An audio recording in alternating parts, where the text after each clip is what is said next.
Hey guys, this is Dr. Sean over at the Centered Path. So let's take another walk, and we're going to talk about the differences between treating Buddhism as a practice of spirituality, philosophy, or religion. So take a look-see.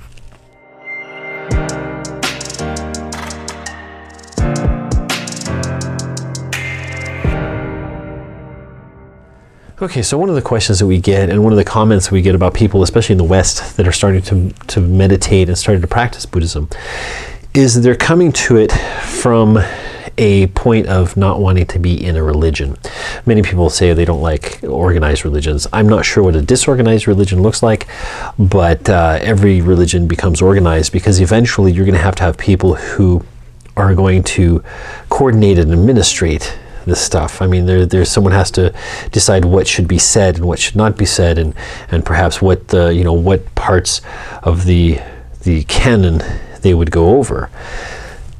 That many times takes more than one person, because if you have just one person, then it becomes basically like a dictatorship or an oligarchy kind of thing, and we don't want to worry about that. We want to worry about more like, how do we run this group as a functioning group without getting into anarchy.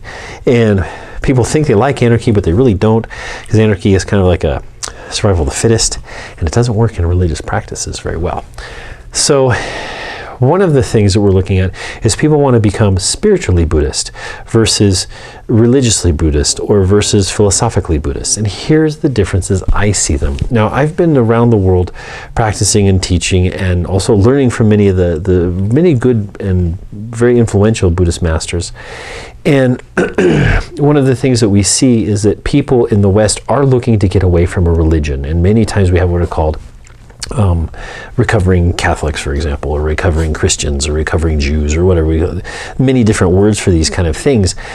But what we find is that when people get into a religious practice, they're looking for the religious ceremonial things, and the offerings, and the bowing, and the chanting, and the community, and which is what we want to do. So a religion, really, if you're going to treat Buddhism as that, you need to find a community, and that community works better as a group, because you're doing all the same thing, and you're all confiding and working with each other and within the group to understand the teachings of the Buddha and try to apply them as a community. Now, as a spirituality, then we're going, I think, further away from the group, and we're going by ourselves, and this is where we're doing some of our own study. And you're going to start to see how all three of these, philosophically, religiously, and spiritually, they all not only intertwine, but they're very well mixed and make a wonderful Venn diagram of the way Buddhism really is, and the way I see it. There's a portion of it that's going to be spirituality, and a portion of it's going to be religious activities, for example, and then a part of it's going to be philosophical, because philosophical is stuff you want to discuss and argue, and that's what we want to talk about, and people want to understand it, and they want to debate things. They want to really research it as a dialogue. Spirituality is a monologue. You're doing more of the internal conversation. You're doing more of the talking to the self, and you're using it as a spiritual practice, which is finding teachers, of course, but you're really on the trail by yourself. You're on the path by yourself, really, I would say. Now, religiously, you're doing a little bit more in a group. So my understanding, or my kind of concept on the way Buddhism is developing and has developed in the past. I mean, you definitely can see this. We have people who are just scholastic Buddhists, who are just the philosophical. They're talking about, what does impermanence mean, and what does enlightenment really mean, and is anybody enlightened, and all of these kind of things. Whereas in the spiritual aspect, you're not worried about that. You don't care what other people are doing. You're working on your own salvation. You're working on the entire world, really, is what you're doing, but you're not concerned with what other people have either done or are doing. Now, as a religion, you're working on what the group is doing. We're working in a group together. We have a sangha, for example. A sangha is a group of disciples. Okay, that's the old term. We now use it basically kind of loosely as the community. And then we have what's called the Mahasangha, the greater Sangha, which is, I would say, the monks. The monks are always the Mahasangha. And this is part of what we take the refuge in, right? We take the refuge and the promise to teach, promise to learn from the Buddha, the Dharma, and the Sangha. That's the Tisarana. So, and you can see that in the other videos. But when we're looking at Buddhism as a spirituality practice, I believe that it's individual. I believe that also you're doing more reading, and you should interact, because you're going to have to step into the philosophical part, because you have to bounce that information off of others. Now, even in the advice to the Kalamas and other parts of Buddhism, it's well written and well documented and well understood that you should try these things out for yourself. If they work, use them. Bruce Lee once said, absorb what is useful. Right? And that's, we take what is useful and we use it, and we take it and we bring it in, and then we apply it. And if it works, well, then it starts working. And if it doesn't, don't worry about it. Okay. As a religious process, we're looking for an external location of locus of control. We're trying to get it a little deeper into our own understanding of the way humanity works, and that's kind of a religious thing. We're looking, okay, how does a community work with the 5 precepts and the other 4 noble truths and things like that. Now, I tend to focus on the traditions of Buddhism, the older traditions, the Theravada, even though the training that I received was mostly Chan Buddhism, and well, it was Chan and Theravada technically, because a lot of it was through either Sri Lanka or Thailand, and the rest is through my teachers from Taiwan, China, and actually Tibet. So when we're looking at those, I've been able to kind of like peel those apart, and people really get stuck on what is Buddhism as a practice. Is it a philosophical? Is it a religious practice? Is it a spiritual practice? Well, it depends on how you use it. It's kind of like a pocket knife. A pocket knife can be used as a weapon, it can be used as a tool, and it can be used as a toy. So, I mean, that's kind of a gross interpretation of it, but that's as best as I can think of those kind of things. Now, having spent time with monks who've been forest monks and spent time in solitude, that's where the spiritual practice really takes, that's where the rubber hits the road. And as a religious practice, you're working in a group, and you're doing ceremonies, and you're performing rituals, and you're working with people who are going through grieving processes, and maybe perhaps weddings, and maybe you're working with people that are looking for meaning in their life. And that's where we have to apply the religious aspects, because people want to have some kind of ability to see the world as stable, and they see the world as stable through the religious processes of ceremony. And whether that ceremony is bowing, and prostrations, because the prostrations are always the same for everybody, and especially in some of the Mahayana groups, and in Vajrayana, you're doing them in unison, and that is a community kind of feel, and you're really getting together and working together on that.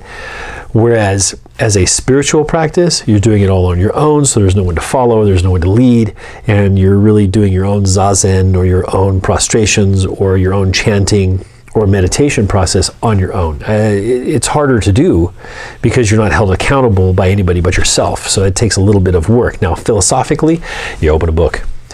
Philosophically, you open a book, you have a discussion. You're not worried so much about what the process is as opposed to what the process means. And the process of, for example, chanting. Like, what does a chanting really mean? On a spiritual aspect, chanting is really good to center the mind. And also, religiously, religious is also to focus the mind and to show unison, and to show we're working together, and we're all thinking in the same way. That's a very, we're working as a mini little tribe, and that's very important for people.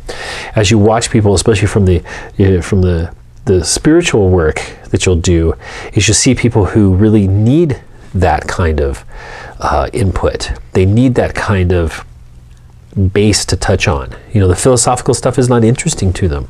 The spiritual stuff is not interesting to them as the ritual, because the ritual means more to them.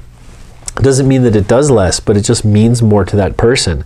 Eventually, maybe they'll become more spiritual or more philosophical, or maybe someone who's philosophical, they want to know, why is that? You know, they're a little bit more inquisitive. Spiritual, you're trying to apply it. Does that make sense? So that's what I think is going on with a lot of Buddhism in the West. Now, people think that Buddhism in the West is being culturally appropriated, which I think is hilarious and is so not true. And if it is, I really don't understand. In that case, I want anything that, you know, I'm of Irish descent and Finnish descent, so I want everything back from people who've used that. It's ridiculous to think those kind of ideas. Whereas we, as people, and Buddhism itself has put itself in every culture that it's been to. It's folded itself and mixed well. It's like you know, water and milk. They just mix together so well, and you can't tell the difference between them. It's not it's not water and oil. No way.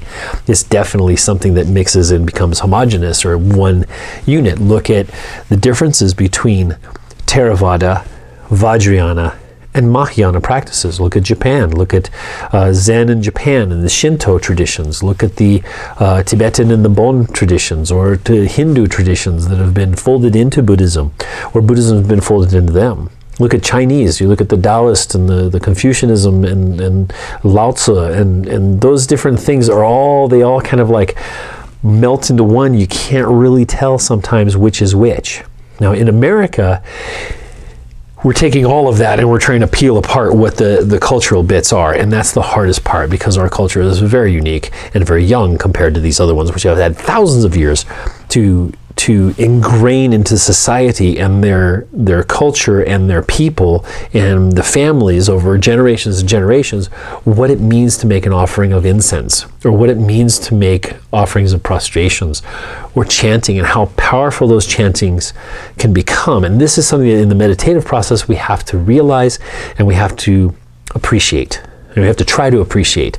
And that's part of our development of wisdom. Remember, we're always trying to develop wisdom and compassion. And compassion is the ability to see things the same as someone else. A community of passion, community of feeling. We all feel the same. You understand how someone feels.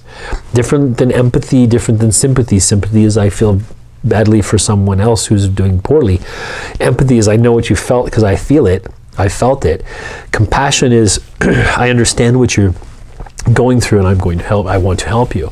So anyway, that's kind of the food for thought. That was about 12 minutes, 15 minutes of that. But these are part of our whole series. Now, if you go on the website, thecenterpath.org, you can look up the cheat sheet, which is a two-sided little cheat sheet of the basics of Buddhism and the foundational parts, in my opinion, of learning how to use meditation properly and how to use the teachings of Buddhism in your daily life. Because if you can't use it in your daily life, then it's just a philosophical fun time. But we need to put this into the practice and at least sense the flavor of each one of those things. And you can definitely do this on your own, even if you have a job, even if you have family and all that kind of stuff. You don't have to spend 18 years looking at a cave wall in 2,000 years ago, 1,500 years ago in China. You don't have to do that.